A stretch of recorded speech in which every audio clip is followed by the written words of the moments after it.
In the heart of the lush forests of southeastern Nigeria lay the village of Ijola. It was a place where traditions ran deep, and the connection to the ancestors was sacred. The villagers lived simply, surrounded by nature's beauty, but there was something more, something mystical that lingered in the air.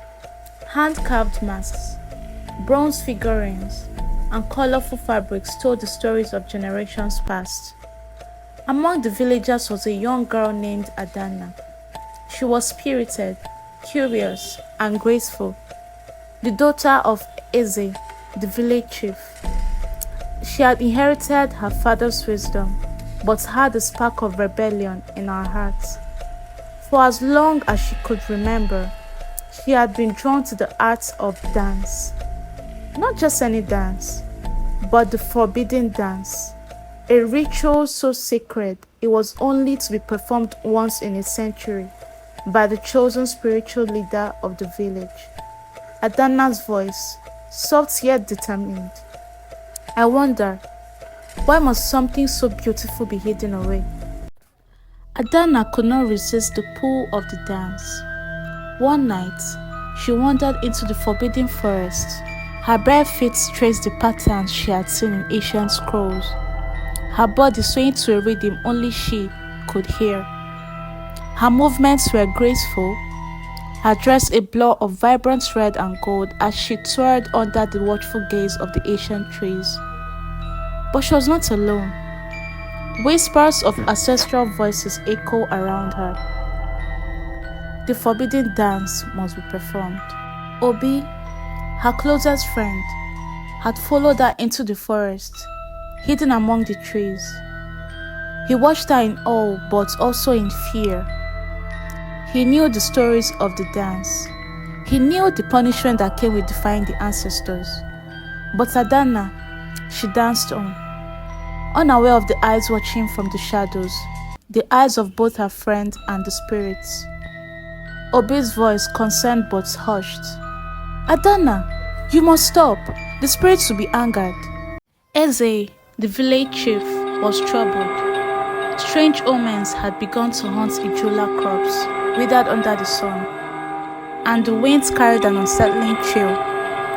As the harvest festival approached, he felt a growing sense of dread. He did not know yet that his own daughter had triggered these events.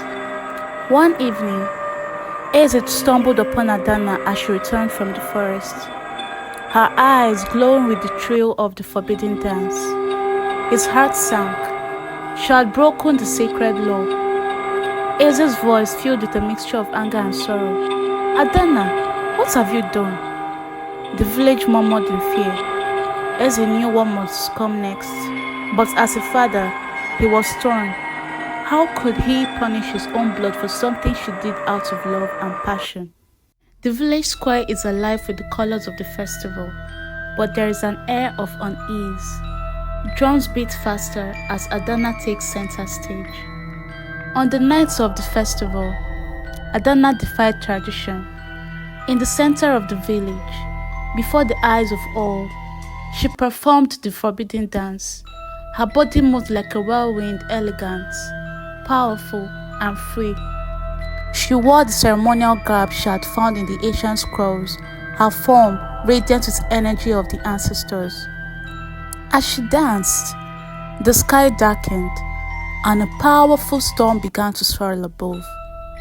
Lightning cracked across the sky, and the village shook with terror. Villagers' voice filled with fear. She has angered the gods.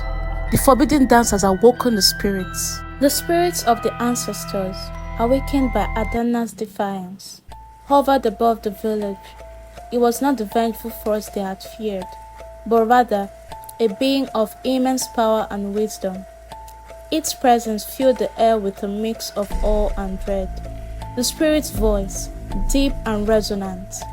Why do you fear what was meant to unite? The forbidden dance is not a curse, but a bridge. The villagers were stunned. The dance, long thought to be a sacred law never to be broken, had been misunderstood. It was not a punishment from the ancestors, but a way to connect with them. Adana, in her defiance, had unlocked the truth hidden for generations.